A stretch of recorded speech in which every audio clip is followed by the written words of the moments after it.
right, so first of all, I just want to tell you thank you for being a part of this right here. Appreciate you inviting me, man. Let me be part of it. I really appreciate it, man. Hey, no doubt, no doubt. So if you would, first of all, just go ahead and tell them what your name is. Okay. Kelvin Robertson. Cool. And then what do you do? I'm actually the owner of High Power Fitness here in Waco. Enjoying it, loving every bit of it, man. That's what's up. Every bit of it. That'll work. How many kids do you have, Kelvin? I have 5 kids all total. Good deal. Yeah. Awesome.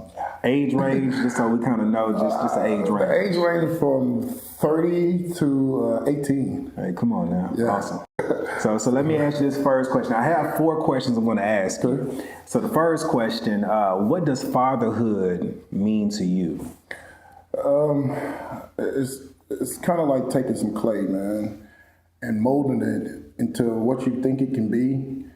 And although in your mind you have something that you know it's going to come out to be, and it's not going to be perfect, you know what I mean? But fatherhood, man, is teaching a kid the right, the wrongs, the good, the bads, and hoping that everything you instilled in them, you know what I mean, they'll grow up to be what you know they're capable of being. So fatherhood is, man, me taking some clay and molding them into what I think they can become, man. So I was able to have, let's say, I was at that piece of clay at one point too, you know, and my dad, he molded me into what he thought I could become, and now I'm just taking the same thing, molding my clay, and hoping to become something else. I love it. You know what I mean? So, that's good stuff. Yeah. Good stuff. Yeah. So why is it so important for the father to be there? You know, it's one thing, you know, you hear about the mom being there and whatnot, and there's some kids that grow up and that's all they have is mom. Right. But why is it so important to have the father there? It's important because the father gives guidance.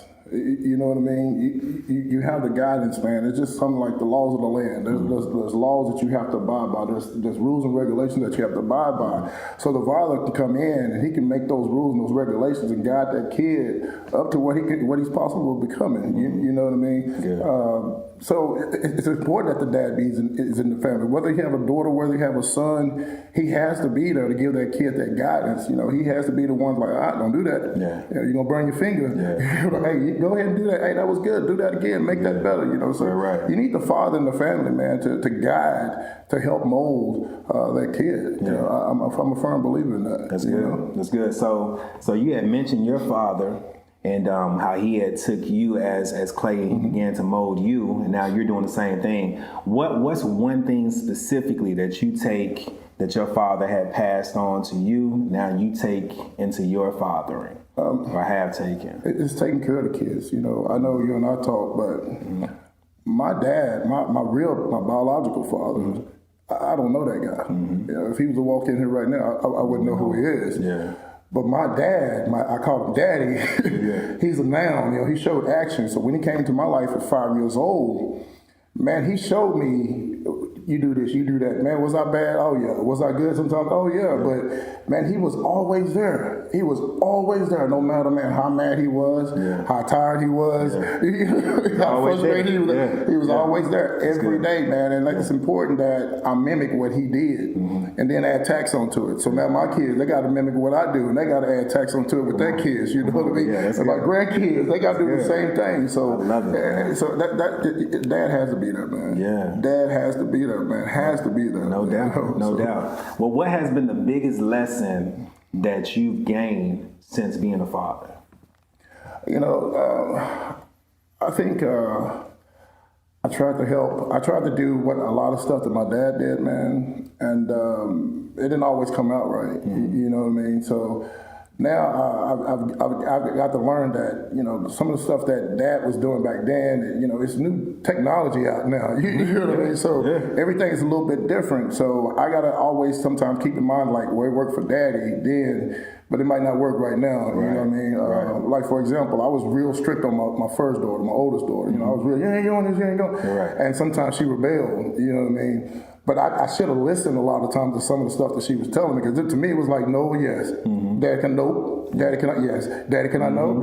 And then I had to understand that, man, I don't have to rule like that with all the kids because all the kids are different. That's right. So I began to understand what my kids are and who they are. And I'm like, man, some of the stuff I was telling, my oldest, I'm like, man, I should have told her yes. Yeah, I hear you, man. I should have told her yes. Yeah. I should have listened. Yeah. You know what I mean? So I try to listen more now to the kids. Now, of course, now they're older, but when they were a little bit younger, I began to understand, okay, I learned from oldest. Yeah. I can't do the same thing with this one, and I can't do the same thing with that one. Yeah. You know what I mean? So that's good. That's pretty much it, man. That'll work. That'll work. So speaking of your kids, what's one thing that if you can tell them one thing, what's that one thing that you would tell them? Man, keep going. Keep going. Keep going. You're gonna fail.